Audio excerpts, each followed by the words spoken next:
Alice's Adventures in Wonderland. Chapter 1, Down the Rabbit Hole. Alice was beginning to get very tired of sitting by her sister on the bank and of having nothing to do. Once or twice she had peeped into the book her sister was reading, but it had no pictures or conversations in it. And what is the use of a book, thought Alice, without pictures or conversation? So she was considering in her own mind, as well as she could, for the hot day made her feel very sleepy and stupid, whether the pleasure of making a daisy chain would be worth the trouble of getting up and picking the daisies. Suddenly, a white rabbit with pink eyes ran close by her. There was nothing so very remarkable in that. Nor did Alice think it so very much out of the way to hear the rabbit say to itself, oh dear, I shall be late." When she thought it over afterward, it occurred to her that she ought to have wondered at this. But at the time, it all seemed quite natural. However, when the rabbit actually took a watch out of its waistcoat pocket and looked at it and then hurried on, Alice started to her feet. For it flashed across her mind that she had never before seen a rabbit with either a waistcoat pocket or a watch to take out of it. Burning with curiosity, she ran across the field after it, and fortunately was just in time to see it pop down a large rabbit hole under the hedge. In another moment, down went Alice after it, never once considering how in the world she was to get out again. The rabbit hole went straight on like a tunnel for some way, and then dipped suddenly down, so suddenly that Alice had not a moment to think about stopping herself before she found herself falling down a very deep well. Either the well was very deep, or she fell very slowly, for she had plenty of time as she went down to look about her and to wonder what was going to happen next.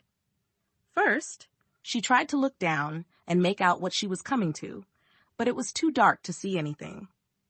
Then she looked at the sides of the well and noticed that they were filled with cupboards and bookshelves. Here and there, she saw maps and pictures hung upon pegs. She took down a jar from one of the shelves as she passed. It was labeled orange marmalade, but to her great disappointment, it was empty. She did not like to drop the jar for fear of killing somebody, so she managed to put it into one of the cupboards as she fell past it. Well, thought Alice to herself, after such a fall as this, I shall think nothing of tumbling downstairs. How brave they'll all think me at home. Why, I wouldn't say anything about it, even if I fell off the top of the house. Which was very likely true.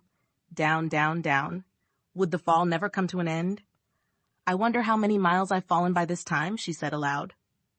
I must be getting somewhere near the center of the earth. Let me see. That would be 4,000 miles down, I think. For you see, Alice had learned several things of this sort in her lessons in the schoolroom. And though this was not a very good opportunity for showing off her knowledge, as there was no one to listen to her, still it was good practice to say it over. Yes, that's about the right distance. But then I wonder what latitude or longitude I've got to. Alice had no idea what latitude was, or longitude either, but thought they were nice grand words to say. Presently, she began again. I wonder if I shall fall right through the earth. How funny it'll seem to come out among the people that walk with their heads downward. The antipathies, I think. She was rather glad there was no one listening this time, as it didn't sound at all the right word. But I shall have to ask them what the name of the country is, you know. Please, ma'am, is this New Zealand or Australia? And she tried to curtsy as she spoke. Fancy curtsying as you're falling through the air? Do you think you could manage it? And what an ignorant little girl she'll think me for asking. No, it'll never do to ask. Perhaps I shall see it written up somewhere. Down, down, down. There was nothing else to do, so Alice soon began talking again. Dinah'll miss me very much tonight, I should think. Dinah was the cat. I hope they'll remember her saucer of milk at tea time. Dinah, my dear, I wish you were down here with me. There are no mice in the air, I'm afraid, but you might catch a bat, and that's very like a mouse, you know. But do cats eat bats, I wonder? And here Alice began to get rather sleepy, and went on saying to herself in a dreamy sort of way, do cats eat bats? Do cats eat bats? And sometimes, do bats eat cats? For you see, as she couldn't answer either question, it didn't much matter which way she put it. She felt that she was dozing off, and had just begun to dream that she was walking hand in hand with Dinah, and saying to her very earnestly, Now, Dinah, tell me the truth. "Did you ever eat a bat?" When suddenly, thump, thump, down she came upon a heap of sticks and dry leaves, and the fall was over. Alice was not a bit hurt, and she jumped up onto her feet in a moment. She looked up, but it was all dark overhead. Before her was another long passage, and the White Rabbit was still in sight, hurrying down it. There was not a moment to be lost. Away went Alice like the wind, and was just in time to hear it say, as it turned a corner, "Oh, my ears and whiskers, how late it's getting." She was close behind it when she turned the corner, but the rabbit was no longer to be seen. She found herself in a long, low hall, which was lit up by a row of lamps hanging from the roof. There were doors all around the hall, but they were all locked. When Alice had been all the way down one side and up the other, trying every door, she walked sadly down the middle, wondering how she was ever to get out again. Suddenly she came upon a little three-legged table, all made of solid glass. There was nothing on it except a tiny golden key, and Alice's first thought was that it might belong to one of the doors of the hall. But alas, either the locks were too large or the key was too small, but at any rate, it would not open any of them. However, on the second time round, she came upon a low curtain she had not noticed before, and behind it was a little door about 15 inches high. She tried the little golden key in the lock, and to her great delight, it fitted. Alice opened the door and found that it led into a small passage, not much larger than a rat hole. She knelt down and looked along the passage into the loveliest garden you ever saw. How she longed to get out of that dark hall and wander about among those beds of bright flowers and those cool fountains, but she could not even get her head through the doorway. "And even if my head would go through," thought poor Alice, "it would be of very little use without my shoulders. Oh, how I wish I could shut up like a telescope! I think I could, if I only knew how to begin." For you see, so many out-of-the-way things had happened lately, that Alice had begun to think that very few things indeed were really impossible. There seemed to be no use in waiting by the little door, so she went back to the table, half hoping she might find another key on it, or at any rate a book of rules for shutting people up like telescopes. This time she found a little bottle on it, "which certainly was not here before," said Alice, and around the neck of the bottle was a paper label with the words, "Drink me," beautifully printed on it in large letters. It was all very well to say, "Drink me," but the wise little Alice was not going to do that in a hurry. "No, I'll look first," she said, "and see whether it's marked poison or not."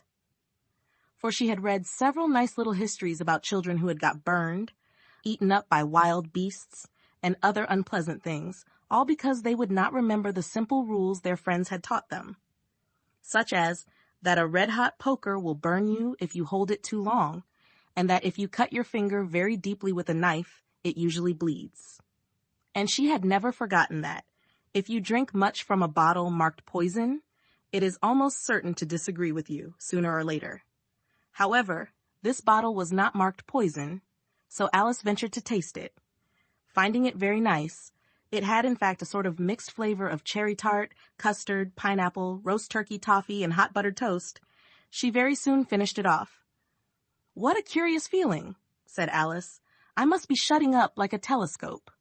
And so it was indeed.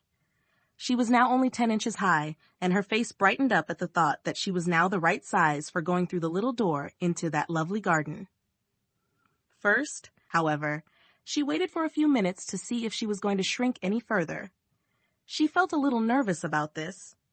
"For it might end, you know," said Alice to herself, "in my going out altogether, like a candle.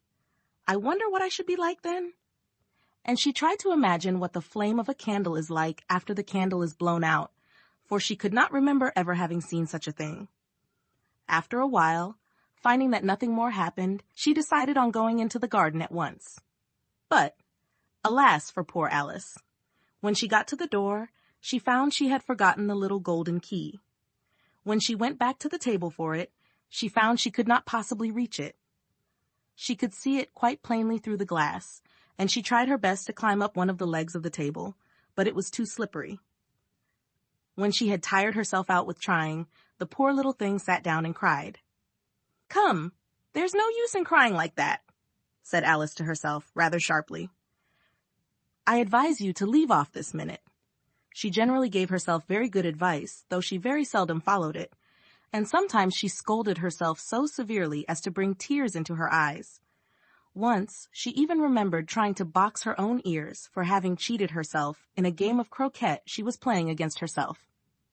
For this curious child was very fond of pretending to be two people. "But it's no use now," thought poor Alice, "to pretend to be two people. Why, there's hardly enough of me left to make one respectable person." Soon her eye fell on a little glass box that was lying under the table. She opened it and found in it a very small cake, on which the words "Eat me" were beautifully marked in currants. "Well, I'll eat it," said Alice, "and if it makes me grow larger, I can reach the key. And if it makes me grow smaller, I can creep under the door. So either way I'll get into the garden, and I don't care which happens." She ate a little bit and said anxiously to herself, "Which way? Which way?" holding her hand on the top of her head to feel which way it was growing. She was quite surprised to find that she remained the same size. To be sure, this generally happens when one eats cake, but Alice had gotten so used to expecting nothing but out-of-the-way things to happen that it seemed quite dull and stupid for life to go on in the common way. So she set to work and very soon finished off the cake.